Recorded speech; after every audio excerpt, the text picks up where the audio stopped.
So welcome back to our channel. So നമ്മൾ ഇന്ന് നോക്കാൻ വേണ്ടി പോകുന്നത് CST 402 കോഴ്സ് കോഡ് വരുന്ന ഡിസ്ട്രിബ്യൂട്ടഡ് കമ്പ്യൂട്ടിംഗിലെ മൊഡ്യൂൾ 2-ലെ ഇമ്പോർട്ടൻറ്റ് ക്വസ്റ്റ്യൻസ് ആണ്.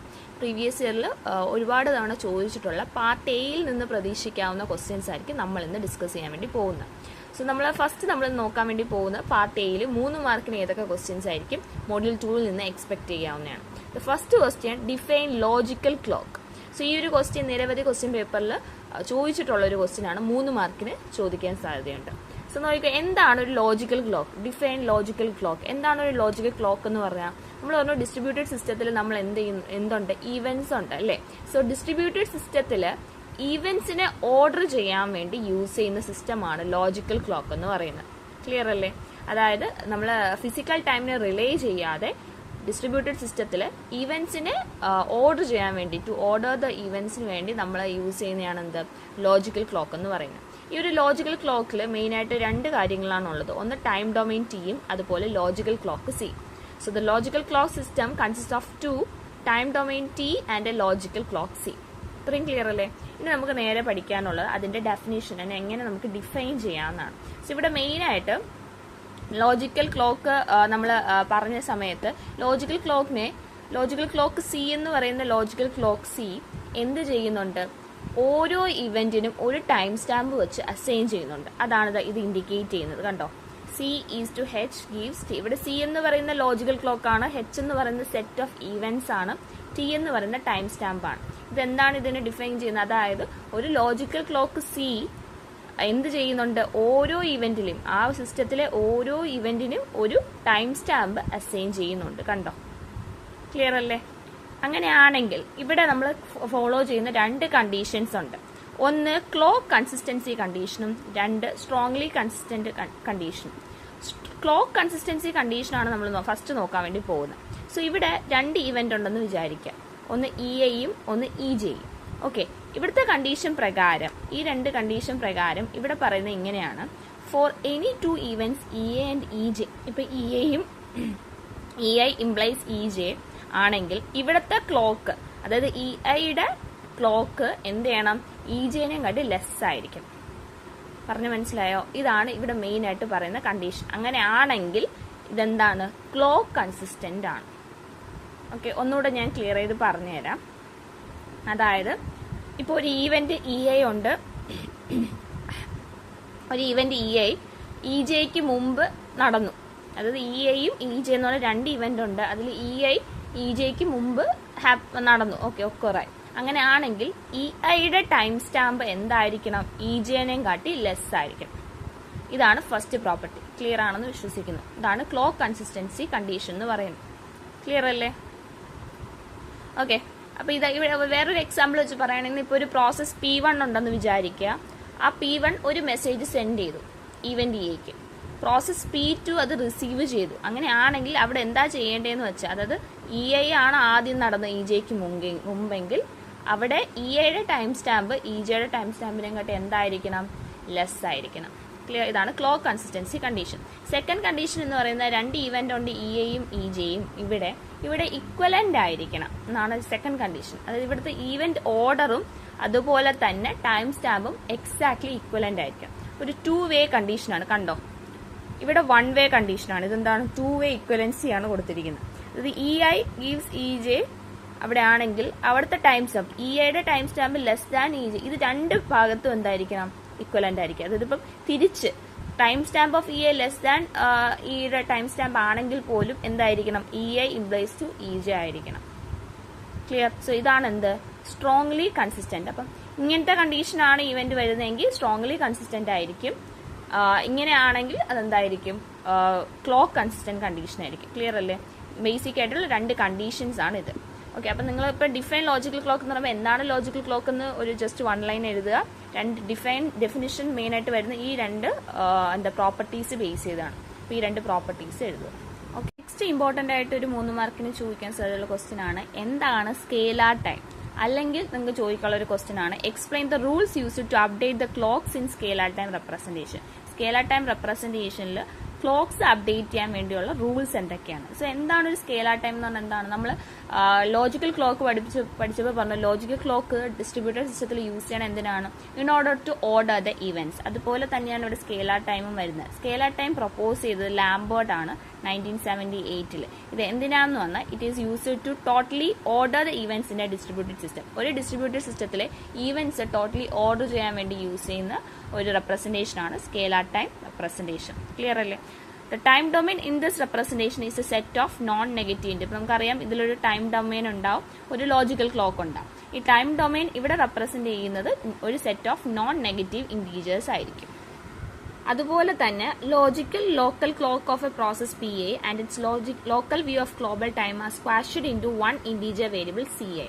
അതായത് ഓരോ പ്രോസസ് PA, ഇപ്പോൾ ഈച്ച് പ്രോസസ് PAയ്ക്കും ഒരു സിംഗിൾ ലോജിക്കൽ ക്ലോക്ക് ഉണ്ടാവും. അതാണ് CA എന്ന് പറയുന്നത്.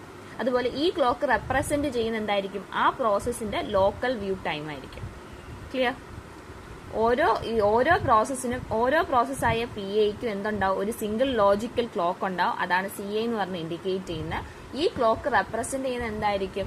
ആ ഓരോ പ്രോസസ്സിന്റെയും ലോക്കൽ വ്യൂ ഓഫ് ടൈം ആയിരിക്കും. ക്ലിയർ അല്ലേ? ഇനി നമുക്ക് റൂൾസ് നോക്കാം. റൂൾസ് മെയിൻ ആയിട്ട് R1 രണ്ട് റൂൾസ് ആണുള്ളത്. റൂൾസ് R1 ആൻഡ് R2 രണ്ട് റൂൾസ് ആണുള്ളത് ക്ലോക്ക് അപ്ഡേറ്റ് ചെയ്യാനായിട്ട്. 1 by 1 നോക്കാം. ഫസ്റ്റ് വൺ റൂൾ R1 ആണ് നമ്മൾ നോക്കാൻ വേണ്ടി പോകുന്നത്. റൂൾ R1 എന്ന് പറയുന്നത് ബിഫോർ എക്സിക്യൂട്ടിംഗ് ആൻ ഇവന്റ്, ഒരു ഇവന്റിന് മുമ്പ് എക്സിക്യൂട്ട് ചെയ്യുന്ന ടൈമിലാണ് ഈ റൂൾ ആപ്ലിക്കബിൾ ആയിട്ട് വരുന്നത്. Okay, before every event. ഇനി before executing any event send, receive or internal process PA executes the following. അതായത് ഒരു ഇവന്റ് എക്സിക്യൂട്ട് ചെയ്യുന്നതിന് മുമ്പ് ഇവിടെ ഫോളോ ചെയ്യുന്ന കണ്ടീഷനാണ് ഈ താഴെ കൊടുത്തിരിക്കുന്നത്. Okay, process updates clock by the follow. എന്താ നോക്കിയേ? CI equal CI plus D greater than 0. അതായത് ഇവിടെ ക്ലോക്ക് വാല്യൂ എന്തായി?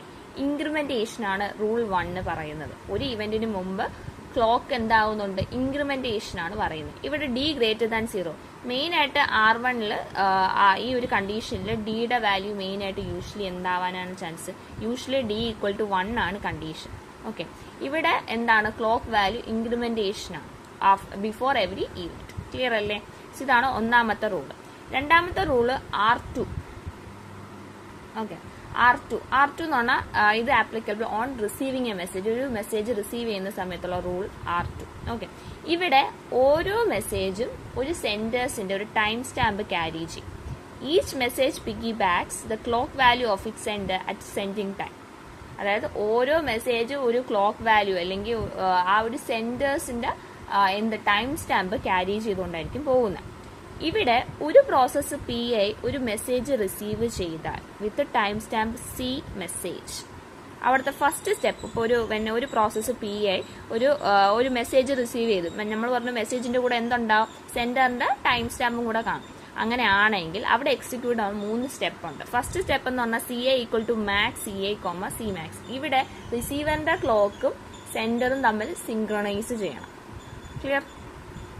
V have to synchronize. അതാണ് ഈ ഒരു സ്റ്റേറ്റ്മെന്റ് ഉദ്ദേശിക്കുന്നത്. Synchronize the receivers clock with the sender. സെൻഡറിന്റെ ഇതും ടൈം സ്റ്റാമ്പോ അല്ലെങ്കിൽ സെൻഡറിന്റെ ക്ലോക്കും റിസീവറിന്റെ ക്ലോക്കും കൂടെ സിങ്ക്രണൈസേഷൻ ആണ് ഫസ്റ്റ് സ്റ്റെപ്പ്. രണ്ടാമത്തെ എക്സിക്യൂട്ട് R1. നമ്മൾ R1 എന്താ പറഞ്ഞത്? ക്ലോക്ക് ഇൻക്രിമെന്റേഷൻ. അതാണ് ഇവിടെ അപ്ലൈ ചെയ്യുന്നത്. സെക്കൻഡ് സ്റ്റെപ്പ് എന്ന് പറഞ്ഞാൽ റൂൾ R1 ഇവിടെ അപ്ലൈ ചെയ്യണം. അതായത് ഇൻക്രിമെന്റ് ചെയ്യണം. ഓക്കെ, അതുപോലെ തന്നെ ഈ ഒരു സ്റ്റെപ്പിൽ നമ്മൾ എൻഷുർ ചെയ്യണം റിസീവ് ഇവന്റ് സെൻഡ് ഇവന്റിനെയും കാട്ടി സെൻഡ് ഇവന്റ് കഴിഞ്ഞിട്ടാണ് നടന്നത്. അതാണ് CA equal to CI plus 1. Okay, ഇനി സ്റ്റെപ്പ് 3 എന്ന് പറഞ്ഞാൽ എന്താ? Deliver the message. ക്ലിയർ അല്ലേ? സോ ഇത്രയും റൂൾസ് ആണ്. മെയിൻ ആയിട്ട് 2 റൂൾസ് ആണ്. ഒന്ന് R1 ഉം R2 ആണ് സ്കെയിൽ ടൈം റെപ്രസെന്റേഷൻ ഉള്ള. R1 എന്ന് പറഞ്ഞാൽ ബിഫോർ എക്സിക്യൂട്ടിംഗ് ആൻ ഇവന്റ്, ഒരു ഇവന്റ് നടക്കുന്നതിന് മുമ്പാണ് R1 റൂള്. ഇവിടെ ഇൻക്രിമെന്റേഷൻ ആണ്. അതായത് ക്ലോക്ക് ഒരു D എന്ന് പറഞ്ഞൊരു വാല്യൂ വെച്ച് ഇവിടെ ഇൻക്രിമെന്റ് ആവുന്നുണ്ട്. ഓക്കെ, ഈ D എന്ന് പറഞ്ഞ ഡിഫറെന്റ് വാല്യൂ ആവാം. മെയിൻ ആയിട്ട് D ഈക്വൽ ടു 1 ആണ് കണ്ടീഷൻ വരാറ്. ഇനി അതായത് CI ഇപ്പൊ ക്ലോക്ക് വാല്യൂ എത്രയാണോ അത് 1 ഇൻക്രിമെന്റ് ആവും. ക്ലോക്ക് വാല്യൂ ഇവിടെ ഇൻക്രിമെന്റ് ആവും ഫസ്റ്റ് റൂൾ പ്രകാരം. സെക്കൻഡ് റൂൾ എന്ന് പറഞ്ഞാൽ ഒരു മെസ്സേജ് ഓരോ പ്രോസസ്സിന്റെ ക്യാരി ആവുന്നതിന്റെ കൂടെ അവിടെ സെൻഡേഴ്സിന്റെ ടൈം സ്റ്റാമ്പും കൂടെ ആയിരിക്കും ആ മെസ്സേജ് റിസീവ് ചെയ്യുന്നത് അല്ലെ. അപ്പൊ അവിടെ 3 എക്സിക്യൂട്ട് ചെയ്യുന്ന 3 ആക്ഷൻസ് ഉണ്ട്. ഒന്നെന്ന് പറഞ്ഞാൽ സിങ്ക്രണൈസേഷൻ, ക്ലോക്ക് സിങ്ക്രണൈസേഷൻ, സെൻഡറിന്റെയും റിസീവറിന്റെയും ക്ലോക്ക് സിങ്ക്രണൈസേഷൻ. രണ്ടാമതെന്ന് പറയുന്ന R1 വീണ്ടും എക്സിക്യൂട്ട് ചെയ്യുക, പിന്നെ ഡെലിവർ ദ മെസ്സേജ്. ക്ലിയർ അല്ലേ? സോ നെക്സ്റ്റ് 3 മാർക്കിന് ചോദിക്കാൻ സാധ്യതയുള്ള ഒരു ക്വസ്റ്റ്യൻ ആണ്, what are the basic properties of vector time. Vector ടൈമിന്റെ ബേസിക് പ്രോപ്പർട്ടീസ് ഏതൊക്കെയാണ്? ബേസിക്കലി 3 പ്രോപ്പർട്ടീസ് ആണ് ഉള്ളത്. 1 isomorphism, 2 strong consistency, 3 event counting. 1 by 1 നോക്കാം. സോ ഐസോമോർഫിസം ഞാൻ ഈ 2 ജനറലി നമ്മുടെ 2 എന്ത് തന്നിട്ടുണ്ട്, നമുക്ക് ഫോളോയിങ് ഇവന്റ്സിന്റെ ഇത് തന്നിട്ടുണ്ട്. ഇത് വെച്ച് ഞാൻ പറഞ്ഞുതരാം. ഓക്കെ.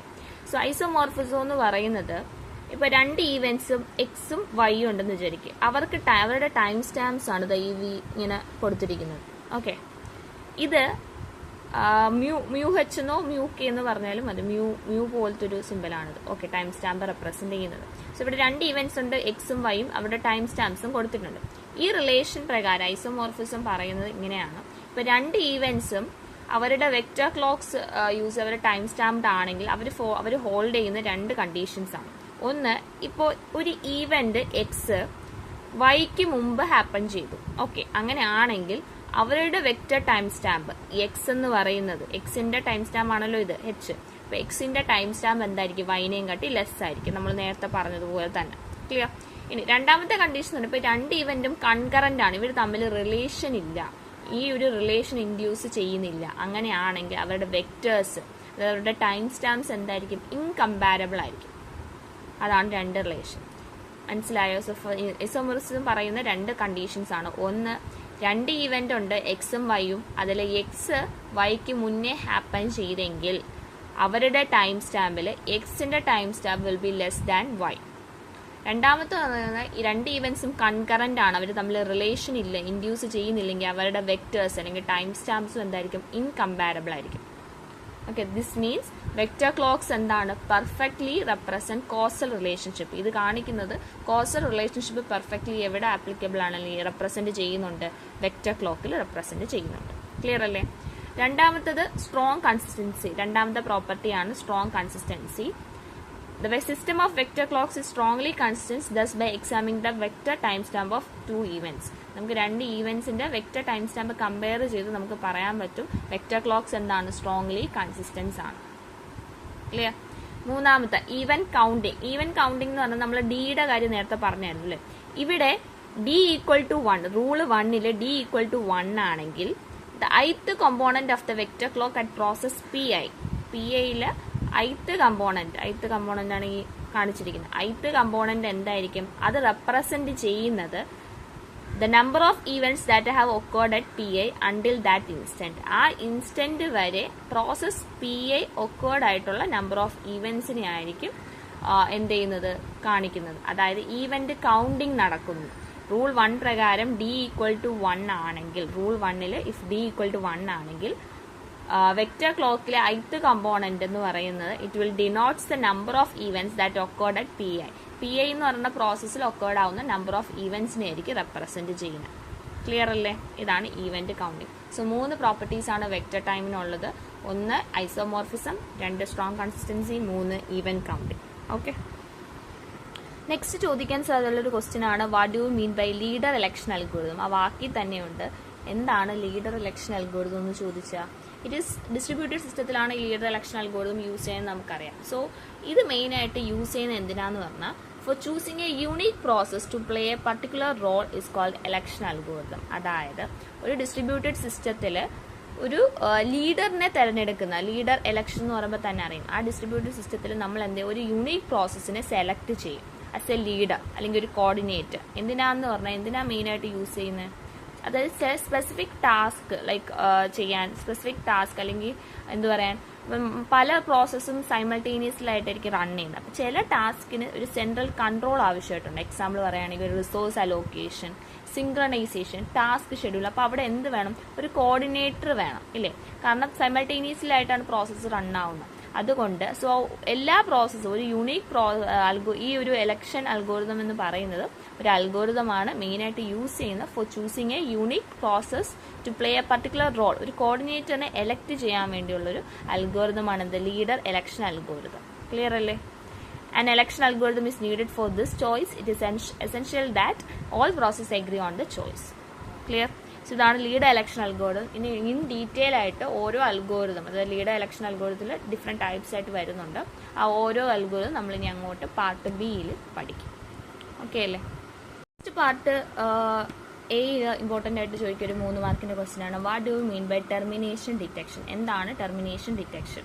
സോ ടെർമിനേഷൻ ഡിറ്റക്ഷൻ എന്ന് പറയുന്നത് is the problem of determining whether a distributed computation has completely finished execution. അതായത് ഒരു ഡിസ്ട്രിബ്യൂട്ടഡ് കമ്പ്യൂട്ടേഷൻ അവരുടെ എക്സിക്യൂഷൻ കംപ്ലീറ്റ് ആയോ ഇല്ലയോ എന്ന് ഡിറ്റർമൈൻ ചെയ്യുന്നതാണ് എന്ത് ടെർമിനേഷൻ ഡിറ്റക്ഷൻ എന്ന് പറഞ്ഞാൽ. It is used to detect whether the distributed computation has completely finished execution complete ആയോ അല്ലെങ്കിൽ എക്സിക്യൂഷൻ ഫിനിഷ് ആയോ എന്ന് ഡിറ്റർമൈൻ ചെയ്യുന്നതാണ് എന്ത് ടെർമിനേഷൻ ഡിറ്റക്ഷൻ എന്ന് പറയുന്നത്. ഓക്കെ, ഇവിടെ മെയിൻ ആയിട്ട് 2 കണ്ടീഷൻസ് ആണ് വരുന്നത്. Termination is set to occur when 2 conditions ആണ്. ഒന്നെന്ന് പറയുന്നത് process P I at instant T എന്തായിരിക്കണം? അത് ആക്റ്റീവ് ആയിരിക്കണം അല്ലെങ്കിൽ ഐഡിൽ ആയിരിക്കണം. All process are in ideal state. അതാണ് ഫസ്റ്റ് കണ്ടീഷൻ. രണ്ടാമത്തെ condition there are no messages in transit in the system. അതായത് കമ്മ്യൂണിക്കേഷൻ ചാനലിൽ ഒരു മെസ്സേജസും പാടില്ല. അതാണ് രണ്ടാമത്തെ കണ്ടീഷൻ. 2 കണ്ടീഷൻസും മാത്തമാറ്റിക്കലി എക്സ്പ്രസ് ചെയ്തിരിക്കുന്നതാണ് ഇത്. കണ്ടോ? അത് പി ഐ എന്ന് പറയുന്ന എല്ലാ പ്രോസസ്സും എന്തായിരിക്കണം? ആക്റ്റീവ് ആയിരിക്കണം. രണ്ടാമത് കമ്മ്യൂണിക്കേഷൻ ചാനലിൽ എന്ത് ചെയ്യാൻ പാടില്ല? നമ്പർ ഓഫ് മെസ്സേജസ് പാടില്ല. Communication channel should be empty. Clear ആണോ? ഈ 2 കണ്ടീഷൻസ് ആണ് മെയിനായിട്ട് വരുന്നത്. ഓക്കെ, ഇതാണ് ടെർമിനേഷൻ ഡിറ്റക്ഷൻ എന്ന് പറയുന്നത്. ഓക്കെ അല്ലേ?